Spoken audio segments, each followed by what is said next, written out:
Olha, vamos falar de um assunto que para muita gente é um tabu, né? A relação entre antidepressivos e a libido. É uma dúvida super comum e olha, é delicado, mas exatamente por isso a gente precisa conversar sobre.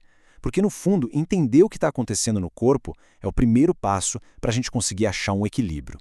Pois é, essa pergunta, gente, ela resume um dilema que é muito real e bem angustiante para muita gente. A sensação de ter que colocar na balança a saúde mental de um lado e uma vida sexual satisfatória do outro, nossa, é uma coisa que pode ser incrivelmente difícil. Deixa qualquer um se sentindo num beco sem saída, né? Mas a grande questão é: será que essa é mesmo a única escolha? E a boa notícia, a ótima notícia, na verdade, é que, na maioria das vezes, não precisa ser. Então aqui a gente vai tentar ir além desse dilema. A gente vai mergulhar para entender o que acontece de fato no corpo e, o mais importante, explorar as várias estratégias e soluções que já existem hoje em dia. Então vamos lá. Antes de mais nada, o ponto de partida é validar essa preocupação. Se alguém está passando por isso, saiba, é real e é muito, mas muito comum. E entender o porquê das coisas acontecem é a grande chave para a gente desmistificar esse problema todo e, claro, começar a achar um caminho. Bom, para entender a questão, a gente precisa saber o básico, né? O que são os antidepressivos?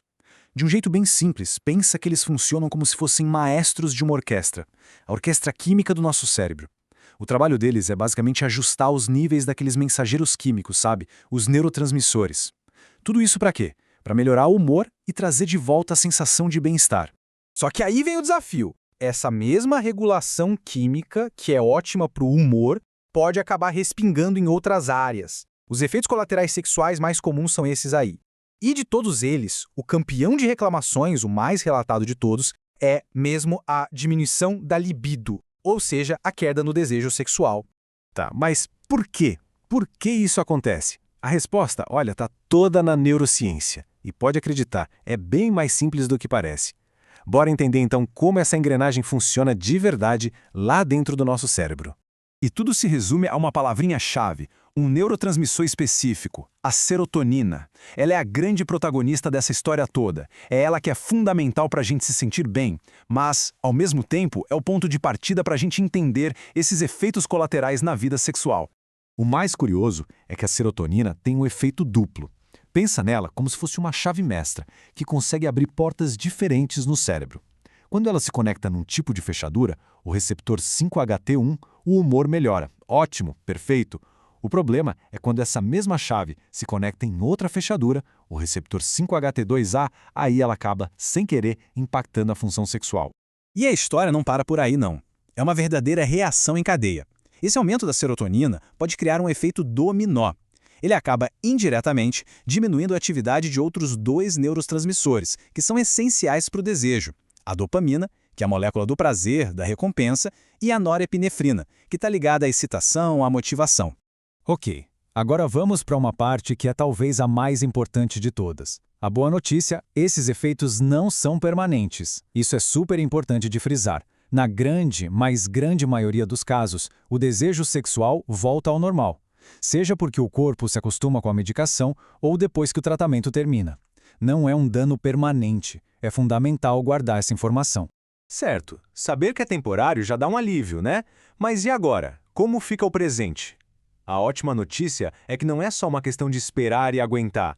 A gente pode focar nas soluções. E a primeira delas é saber que sim, existem opções de medicamentos que, estatisticamente, têm um risco bem menor de causar isso. E a medicina avançou muito nesse ponto, sabe?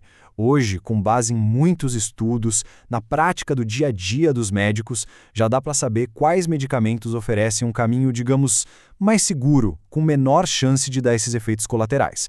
Isso leva a gente para algumas alternativas bem concretas. Dá uma olhada nessa lista. Remédios como a bupropiona, a vortioxetina e outros que estão aí, eles são conhecidos justamente por terem um impacto bem menor na libido. Claro, isso aqui não é uma receita, mas é uma informação super valiosa para levar e conversar abertamente numa próxima consulta médica. Beleza. Então, existe a possibilidade de trocar de remédio. Mas, e além disso, o que mais dá para fazer? Agora a gente entra na parte, digamos, mais mão na massa. Um verdadeiro plano de ação com estratégias práticas para conversar com um profissional e gerenciar esses efeitos. A mensagem principal aqui é a seguinte: existem opções, Para quem está passando por isso, não é preciso sofrer em silêncio, de jeito nenhum. Existem ações concretas que podem ser tomadas. E o ponto de partida para absolutamente tudo é uma conversa franca e aberta com o médico ou a médica que acompanha o caso. Pensa nisso aqui como uma caixa de ferramentas. Olha quanta coisa! Às vezes, um simples ajuste na dose já resolve. Outras vezes, pode ser interessante adicionar um outro remédio para contrabalancear o efeito, sabe?